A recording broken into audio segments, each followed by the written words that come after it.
Good morning, class. Today is March the 22nd. Everybody open up your journal and write March the 22nd. We're going to be doing the book American Tall Tale. So if you can't see it on the board, make sure you look at the front of the book. American Tall Tales, right here is the title. After you write American Tall Tale, we're going to be doing lesson 9, reading a tall tale. And I'm going to put lesson 9 right here on the screen.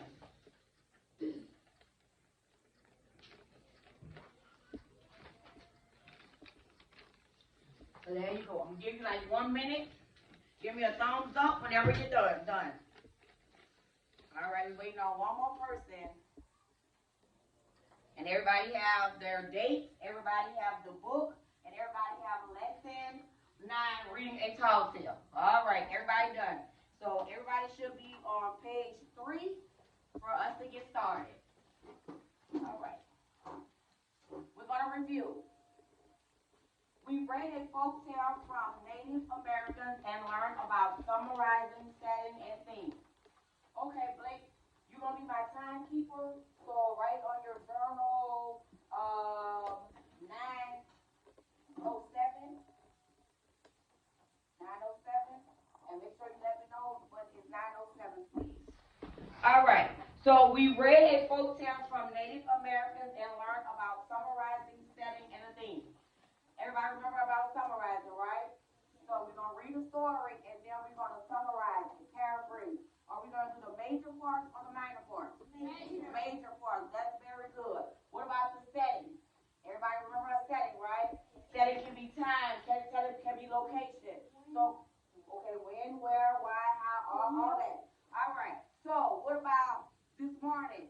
This morning, rain. This morning, you were at your house. That is one setting, right?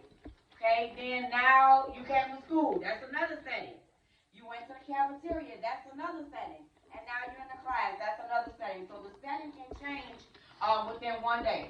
Everybody understand that? Or do they have any questions about setting? Everybody understand? All right. Thank you. All right. And what about the theme? Okay. So who wants to read the anchor chart for theme? Okay, Lisa, if you can't see, just come up, and if you can't see, read it for me, please. A lesson, a message or lesson that the author wants you to take away from the story. All right, thank you, Lisa. So again, if you didn't hear her, it says the message or lesson that the author wants you to take away from the story. So remember, at all times we have the anchor charts up in the class, and the anchor charts are for you to be able to use. So it says for the anchor charts, ask, what did the characters learn? How did the characters grow? All right, today we will read a tall tale. So I will be reading a tall tale to you, and you are going to be able to listen while I read the tall tale, and then we're going to do some activities together. So we're going to have a super fantastic Friday. Okay? So today we're going to discuss figurative language and how it is used to describe characters, settings, and events. All right, everybody remember figurative language? No? Okay. So what's the example we use for figurative language? Go ahead, Chloe. It's raining cats and dogs. So guess what? We came to school this morning. It was raining. It was raining when I left my house. But I was looking up. Did anybody see a cat or a dog come out? No. So guess what? That's what? Figurative language. Okay. But if I say right now I am wearing a black shirt, is that figurative or literal? Literal. That is literal. Okay. You guys retain all the information that we've been doing in class. So the next thing is everybody's on page 3. So I am going to read the story about David Crockett. Make sure in your journal when I'm reading you write any unknown words.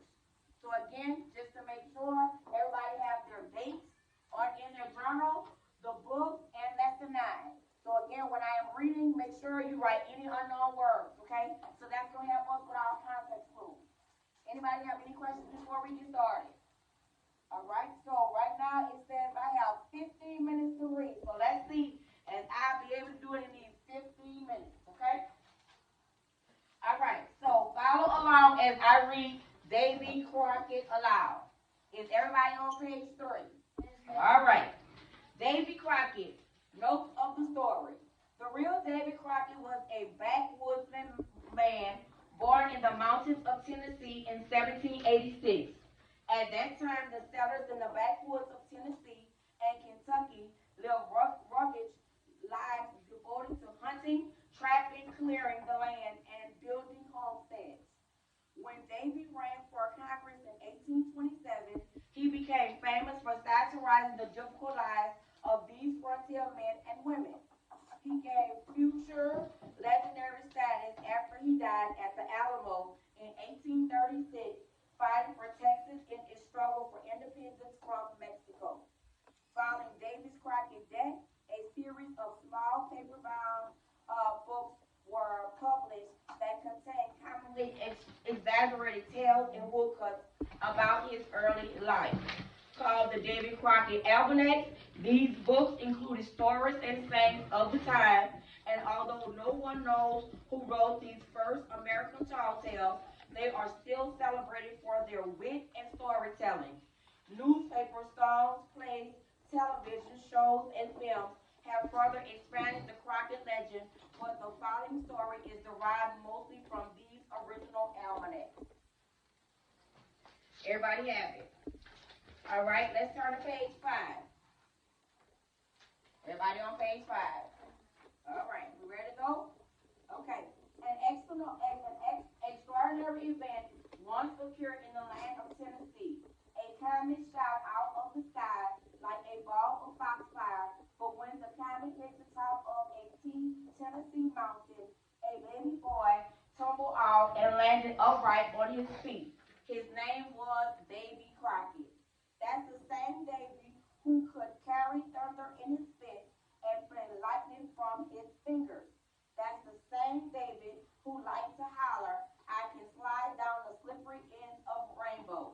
I'm half horse, half alligator, and a bit of snapping turtle. I can outrun, outlick, and outholler any ringtail roar east of the Mississippi. The truth is, Davy Crockett did seem to be half Mormon, just as every farmer seems to be half Crockett. Anyone could see that he walked like an ox, ran like a fox, and swam like an eel. And he liked to tell folks, when I was a baby, my cradle was the shell of a 600-pound turtle. When I was a boy, I ate so much bear meat and drank so much buffalo milk, I could. Before we turn to page 6, let's look on page 4 and do a notice and wonder for just like about a minute and a half. So who wanted to tell me what they noticed? Okay, go ahead, Elisa.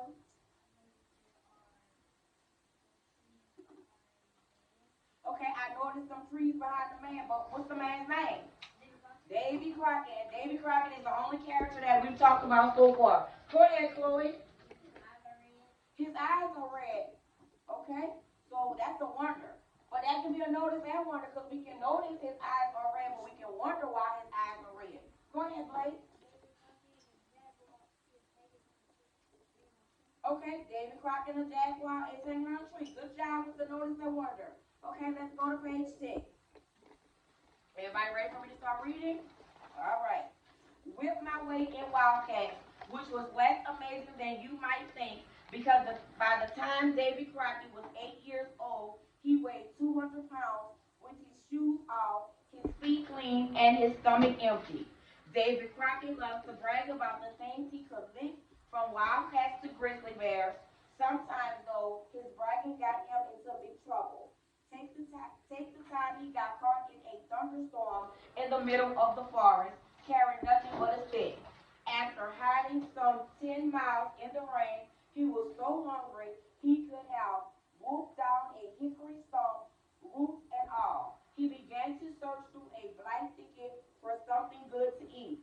Just as he parted some trees with his stick, he saw two big eyes staring at him, lit up like a pair of red hot coals.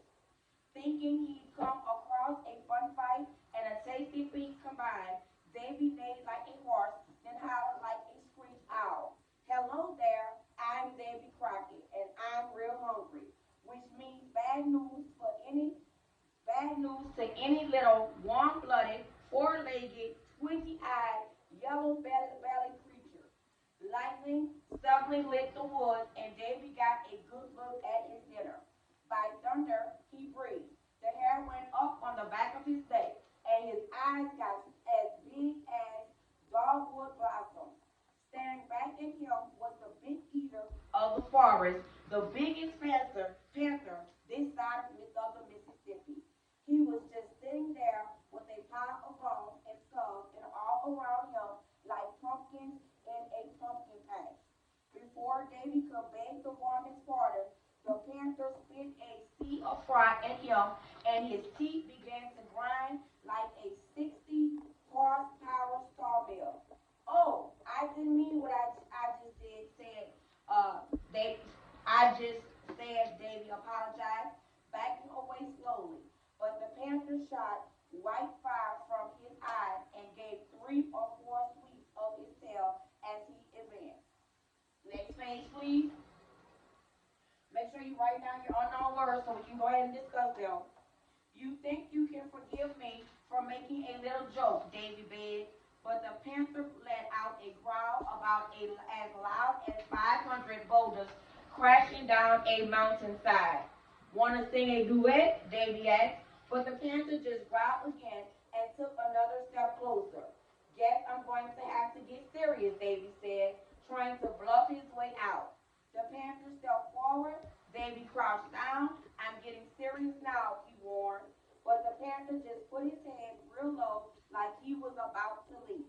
With disaster staring him in the face, Davy stubbornly concentrated on grinding his own teeth until he sounded like a 100 horsepower sawmill. Then he concentrated on growling his own growl until he sounded like 5,000 boulders tumbling down a mountainside. As he stepped toward the panther, there were both a grinding and a growling until a final growl and a final break brought the two together. And there in the rainy forest, they began wrestling each other for death or dinner. Just as the panther was about to make chopped meat out of Davy's head, Davy gave him an upward blow under the jaw. He swung him around like a monkey and throttled him by the neck. And he threw him over one shoulder and twirled him around by his tail. As Davy was turning the panther into gray dough, the big eater yowled for mercy. Okay, fine, said Davy, panting. I'm not about to skin such an amazing fellow as yourself, but I'm not about to leave you here to collect any more of them bones and skulls, neither. I guess you better come home with me and learn some manners. Wow, look at that big panther on the next page. That panther got me scared. All right, the next page. So, Davy Crockett led the big eater of the forest back to his cabin, and there he taught him all sorts of civilization. Davy taught him how to fold his paw and sing the tenor of a church song, and how to rake the leaves with his claws. Best of all, he taught him how to light the hearth fire at night with his burning eyes, then laid Davy to bed in the dark. From then on, you could say that the two were the best companions. But Davy's boasting got him into trouble with more than just wild critters. It also nearly ended his political career.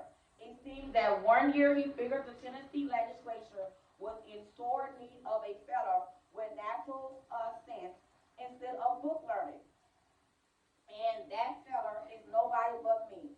He grabbed as he went about the state making campaign speeches. I can sleep under a blanket of snow. I'll squeeze a boa constrictor and I'll whip the fly spots in the woods. I'm your man. Anybody know what a boa constrictor is? A snake. Uh, Good job, Malachi. Malachi, yes, a snake. Okay, in one of his speeches, Davy got so carried away that he boasted he once grinned an old raccoon right out of a tree. And folks, I can grin any dang raccoon out of any dang tree in the whole dang world. If I can't, you can call me a liar and feed me to a bunch of hungry bears in the winter, he said. Well, David's opponent recognized that this was his big chance to prove once and for all that Davy Crockett was nothing but a So one moonly night in August, the fellow got a crowd together, and as they all stood outside David's cabin, the barman hollered, "Crockett, come out here. These folks want to see your raccoon trick." "Sure," David said. "Be glad to show 'em." Feeling pretty confident because he believed all his own boasts, David led the crowd through the woods until he spied a raccoon grinning high up in a hickory tree. "Jiminy Chimney, here I go. Now watch me, folks," he said, and he set to grinning as the fellow, and he grinned and grinned and grinned. But after he'd been grinning like a fool for a spell, that raccoon just kept him sitting up in the tree, grinning back down at him, not tumbling down or nothing. After a while, folks began to get restless, and Davy began to get mad. His whole reputation was on the line. He didn't relish being fed to a bunch of bears neither. He got so mad that he finally stopped home and got an axe. Then he returned to the woods and commenced to cutting down the tree. So I'm going to go ahead and stop right there. All right, so let's move on.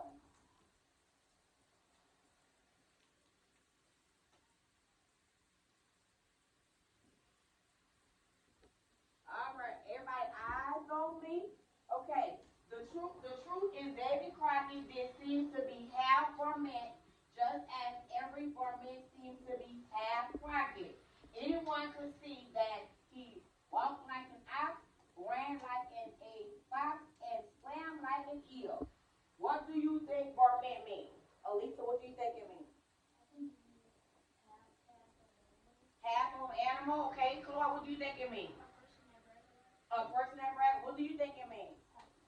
Half animal. So let's look it up. Let's see what it says Mormon is.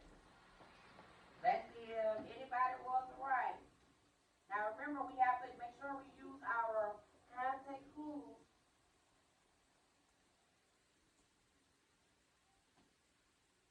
Okay? So Mormon, a despicable, obnoxious, or annoying person.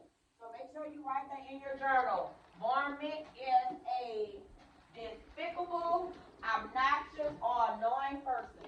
So I'm underlining so everybody can see exactly what you're writing. Once you're done, just give me a thumbs up. Should take maybe like no more than like a minute.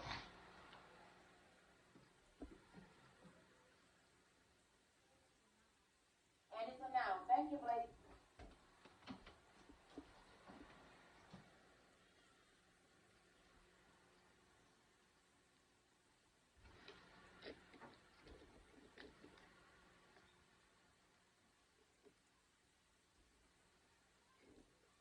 Am I in anybody way? Just let me know. I'm sorry. So it's a varmint, like Blake said, is a noun and two syllables. And this is the definition: a despicable, obnoxious, or annoying person. Anybody know an annoying person? Because I know a couple of them annoying people. All right, go ahead. Everybody knows somebody annoying. All right. Thumbs up whenever you're done. Thumbs up. Okay, some people still right, so we'll give like a couple more seconds.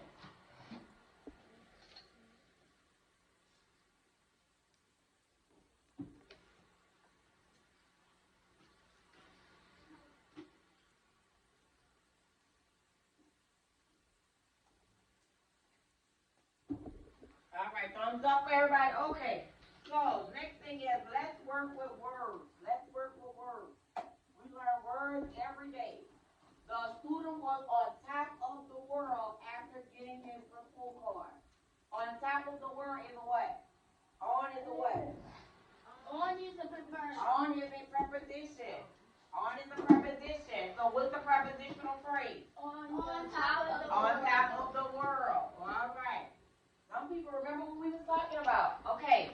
So it says, what is the difference between literal and figurative language?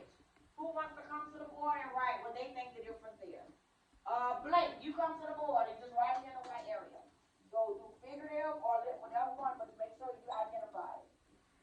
You can get this marker or another marker. Just write in your own words. Just summarize what you think it is. The class gonna help you if you can't do it? You want somebody else to do it? All right, Carson, you come do it for us, please. Thank you. So,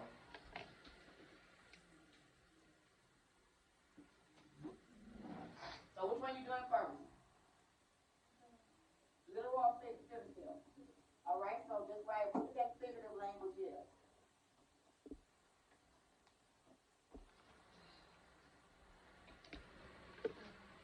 Make sure you keep it up on my time, Blake. Okay, thank you.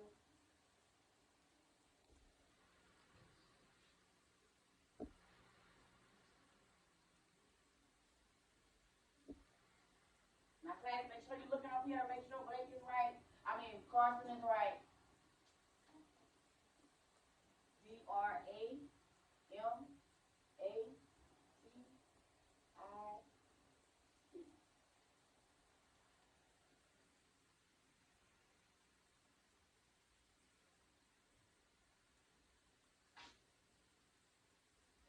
So he said figurative language is when you are acting dramatic, okay? What about literal language? Make sure you don't tell me my card and disconnect. Literal language.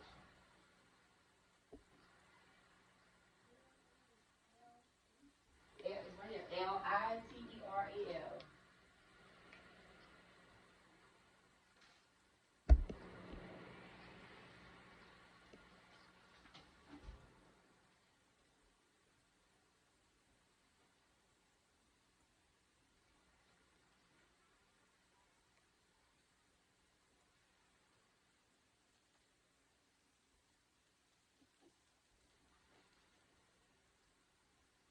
Okay? So he said, thank you, Carson. Figurative language is when you are acting dramatic, and literal is when it can happen. All right. So let's see if this is right. So we're gonna make sure we know the difference between literal and figurative language. I'm gonna give you the definition, and then I'm gonna break it down for you. So literal language uses words according to their conventional accepted meaning or denotation. Figurative language uses words in a way that deviates from their meaning. So figurative is not actually accurate in a sense. Okay? So you need to make sure that you understand that figurative language is something other than what they describe. Oftentimes, figurative language compares one object to another to help the reader imagine. So the sentence right here, the student was on top of the world after getting his report card is conveying figurative meaning. So is the student actually on top of the world? No. Are we looking at the sky and saying, hey student, you, so that's what? That's figurative or literal? Figurative. Everybody understand? Anybody have questions on figurative or literal language? So we can go over it more. Anybody have any questions? Okay. All right.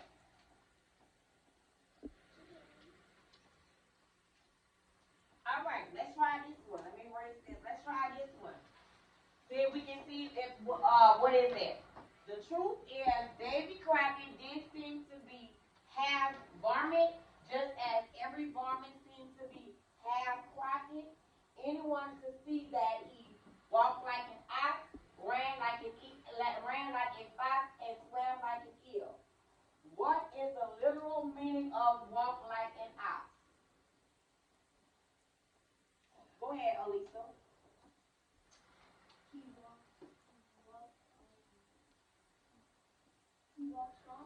He walks strong, okay?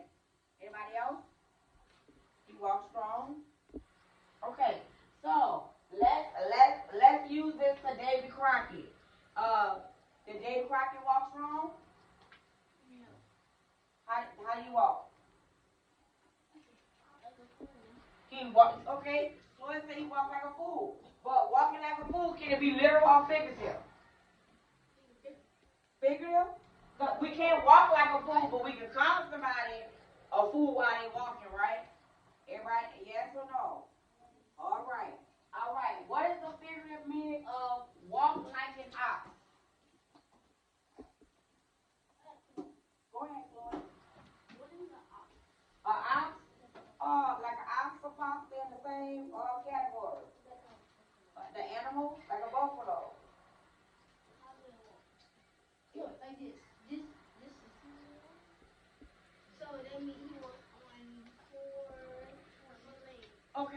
we walking on 4 legs, or we walk, how many legs we walking on? That is a good question, Floyd, because I mean, I don't know if I'll be able to walk on, I don't know, I've never did it, so I don't know if I'll be able to walk on actually four legs, okay? So, when it says, walking like an ox, the author wants you to know that when somebody walks like an ox, they're saying the person like is kind of strong, not weak. All right, and it says the fox ran like a fox. A fox runs what? Fast or slow? Yeah, fast, right? So, but if I said walk like a turtle, that would be slow, right? Okay. So then after that it says about and swam like an eel. Okay, so an eel swim very, very good. Eel swim. Anybody here can swim? Yeah. Okay, well that's good because I've been trying for years trying to get myself to swim. All right, so Davy Crockett is a Superman type of person. He can do things that are better than the normal man and that allow him to be like Superman, okay? To everybody, well, at least the young kids. Superman is a what? A superhero, right? But, I mean, when you're in 4th grade, you might say he's fake. But guess what? When you're in kindergarten, people look up for Halloween. Guess what? They want what? Superman costume because they want to be strong like Superman. Well, when you're in 4th grade, you pass that stage, okay? Anybody have any more questions about literal or figurative language? Anybody have any more questions? No? Okay. So now in your journal, okay, what we're gonna discuss with your partner, then respond to the question in your journal. All right. So if you are not sitting by somebody, I just want you to move by somebody, and we're gonna go ahead and discuss this before you write it down. So this is the question right here, and the question is, what does the character of Davy Crockett show about the traits valued on the American frontier? All right. So traits. We talk about character traits. Everybody remember the chart we did? What were some traits? They were what? Late. Funny. Angry. What is it? Okay. Happy. Sad. Annoying. Ugly. No, that's not. Okay. Same with that chart. Nice. Retarded. Anybody else remember any character traits? Arrogant. Worry, arrogant, Greedy. And vain. vain, dependable, trustworthy, Calm. calm,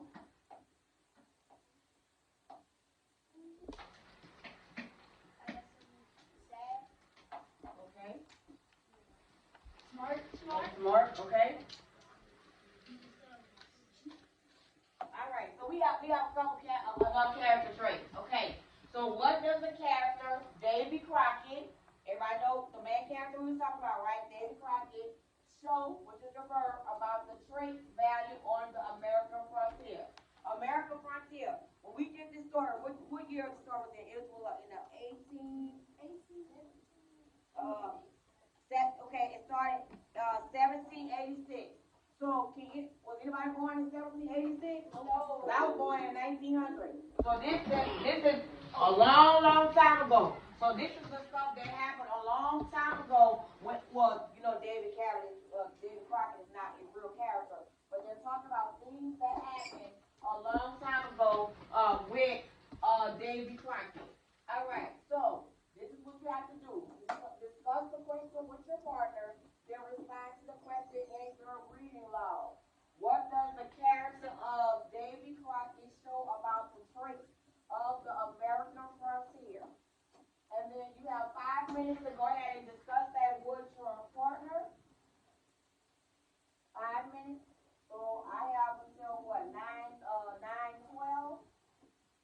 So go ahead and do the turn and talk with your partner. Do the turn and talk. Go ahead. Yes, ma'am. So what is the traits about David Crockett? Okay, yeah, okay, thank you, Blake. We're gonna finish this up and then we'll go ahead and get our lesson for today. Yes, we're talking about the Crockett. So everybody go ahead and do a turn and talk with your neighbor and start writing. And then let me tie my shoe, and then I'm going to walk around if anybody have any questions for me or need help with writing it.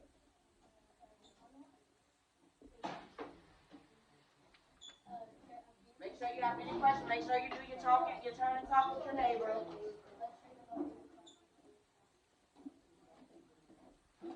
Make sure you look in your book for your text evidence. And we have a couple more minutes. As my timekeeper told me, the time is up. So we have a couple more minutes.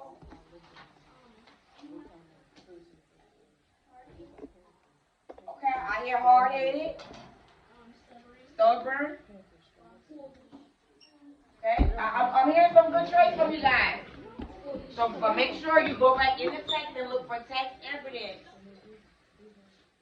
Text evidence.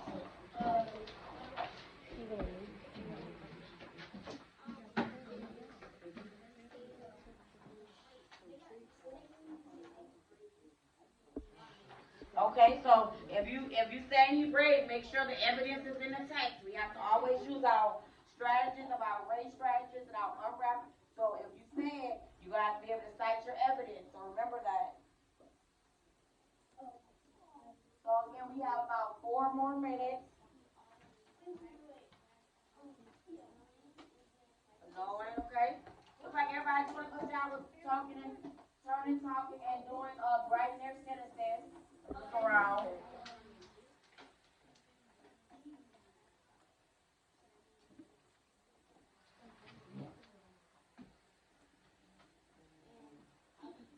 Okay, so she using the context clue for Gorman. That's good. And anybody have any questions for me?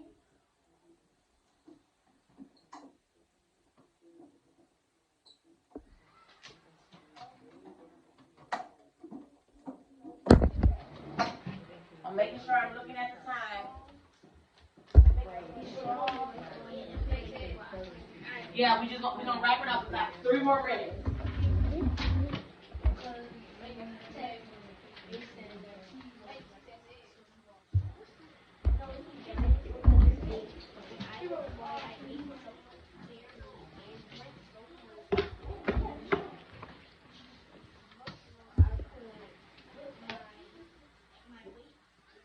Okay, what page you on, Chloe? You see you? Page 5, okay. So what do you say about page 5?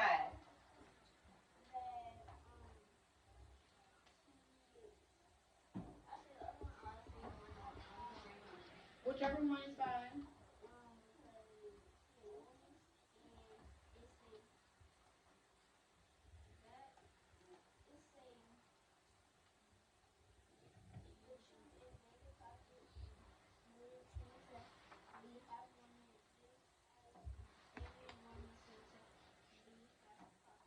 All right, so let me read this LaFloyd one so we can just wrap this up.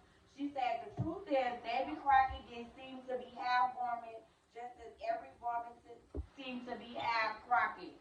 So what character trait you put on him with that one? Annoying? Any other one? Anybody else want to put another character trait on him? Unusual, okay. Lovely. He lovely, okay. Anybody else? I'm sorry. Oh, arrogant. Yeah, that's a good one. So Davy Crockett, he was arrogant in this story. He brave. He green, okay. Brave, okay. Oh, he was unusual. Okay, he loves to brag. Yeah, all of those are great qualities about Davy Crockett. All right, so we are going to in this lesson. So before we just gonna wrap it up. We talked about summarizing. We talked about a setting. We talked about literal and figurative language. We talked about the character traits of the story of Davy Crockett. So in this lesson, you learn about how figurative language developed Davy Crockett's character. You also practice defining vocabulary in context and analyzing the meaning of figurative language. Does anybody have any questions before we move on? No. No? Okay. Yes, ma'am. How are we doing this? Like, if this is going to be a test. Yes, this is preparing us for the leak test. So we're going to be doing like a lot